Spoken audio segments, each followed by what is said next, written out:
once one of Hollywood's highest-paid actors. He went from winning Oscars to being considered one of the craziest movie stars in showbiz. Today we're looking into Hollywood's most misunderstood star, the enigmatic Nicolas Cage. What the hell is he doing? Full name: Nicolas Coppola. Cage was born on January 7, 1964, to a choreographer and a literature professor. And yes, his real name is Coppola. He's the nephew of acclaimed film director Francis Ford Coppola. At age 15, he even tried to convince his uncle to give him a screen test, screaming to him, "I'll show you acting." But all he got in response was an awkward silence in the car. Maybe because at this point his uncle had already directed some pretty big names, such as Marlon Brando, Al Pacino, Gene Hackman, and Robert De Niro.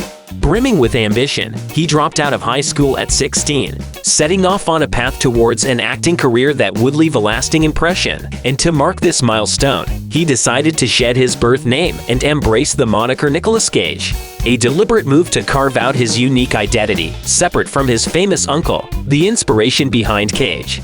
Well, it's a heartfelt nod to the beloved comic book superhero, Luke Cage. Cage kicked off his career in the realm of teenage comedies, making his debut in the classic Fast Times at Ridgemont High, which also starred Sean Penn.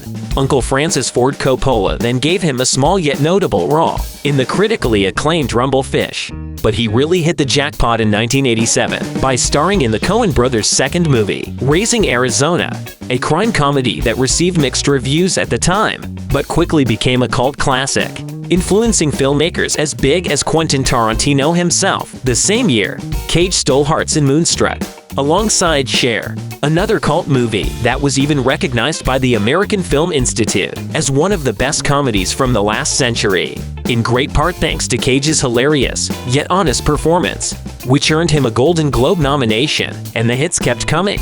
Cage delved into David Lynch's peculiar world in Wild at Heart, showed his fangs in Vampire's Kiss, and kept the laughs coming in the comedy Honeymoon in Vegas. In 1994, Cage was already commanding a hefty price tag of around $4 million per film. However, when offered the role of Ben Sanderson in Mike Figgis Leaving Las Vegas in 1995, he decided to take a leap of faith. Despite the comparatively modest paycheck of $240,000, Cage recognized the sheer power and depth of the character, and boy, did it pay off. His extraordinary portrayal of the alcoholic screenwriter earned him both an Academy Award and a Golden Globe for Best Actor. Starting 1995, Cage went on an action-packed spree, delivering one thrilling performance after another. He kicked things off with the explosive The Rock in 1996, followed by the adrenaline-fueled Con Air in 1997. He even pulled off a mind-bending switcheroo with John Travolta in John Woo's intense masterpiece, Face Off in 1997. Rumor has it that Cage's passion for high-octane stunts earned him a jaw-dropping $20 million paycheck for the action-packed extravaganza Gone in 60 Seconds. Okay, let's run.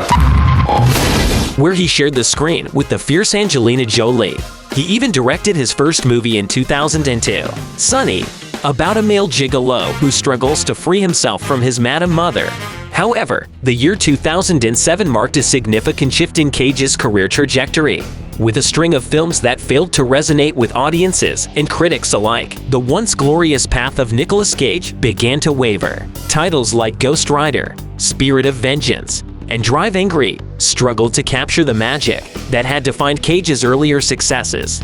Nicolas Cage's downfall can be attributed to a combination of factors. Some critics argue that his choice of roles became increasingly eccentric and outlandish, leading to a disconnect with mainstream audiences. Others point to the financial troubles and personal issues Cage faced during this period, which led to him accepting roles in films that didn't align with his artistic sensibilities. In 2007, for instance, Nicolas Cage experienced a home invasion when he found an intruder in his gated Newport Beach residence, while his 2-year-old was sleeping in another room. Recalling the event during the 2011 Toronto Film Festival, Cage shared that he woke up to find a naked man wearing his leather jacket and enjoying a fudgesicle in front of his bed. Despite not pursuing legal action against the intruder, named Robert Furrow, Cage felt compelled to move out of the house after a series of peculiar acquisitions and extravagant spending. Nicolas Cage found himself on the verge of bankruptcy. Once one of Hollywood's highest-paid actors, reportedly earning approximately $40 million annually during his prime in the 1990s and early 2000s, Cage depleted the majority of his $150 million fortune on an assortment of items. These expenditures ranged from a real dinosaur skull to global real estate holdings. CNBC reported some of his costly purchases, including a $3 million island in the Bahamas, a pet octopus worth $150,000, and a $450,000 Lamborghini previously owned by the late Shah of Iran. In addition to these acquisitions, Cage possessed 15 properties, including a $25 million residence in California, a $10 million castle in Europe, and a haunted mansion in New Orleans. By 2009, he reportedly owed the IRS over $6 million and was compelled to sell some of his properties. Struggling with his finances, Cage filed a lawsuit against his business manager, Samuel J. Levin, accusing him of fraud and mismanagement. He sought $20 million in damages. Levin countered Cage's claims, asserting that the actor's excessive spending was his own responsibility and unrelated to him. The lawsuit was settled in 2010, but the specifics of the resolution remain undisclosed. To recover from his financial turmoil, Cage took on a remarkable number of film projects between 2009 and 2022, averaging about 4 movies per year. Unfortunately, during this period, Cage acquired a reputation as a B-movie actor. In addition to his surprising choice of roles, Cage's private life also attracted the media's attention, especially his marriages, 5 in total. The first one with Patricia Arquette from 1995 to 2001, the second to Lisa Marie Presley, daughter of Elvis Presley, in 2002, which lasted only 102 days, followed in 2004 by Alice Kim, who gave him a son, Kal-El.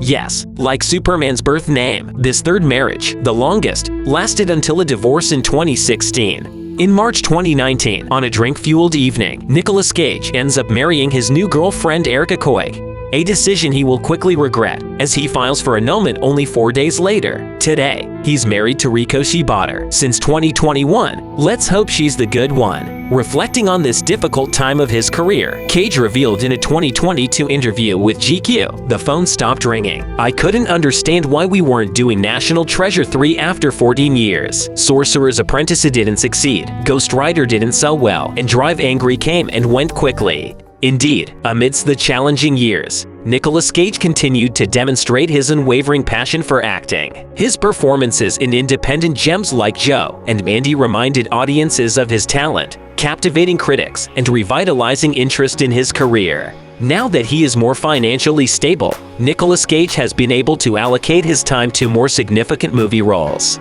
This includes his part in the critically acclaimed film Pig, released in 2021.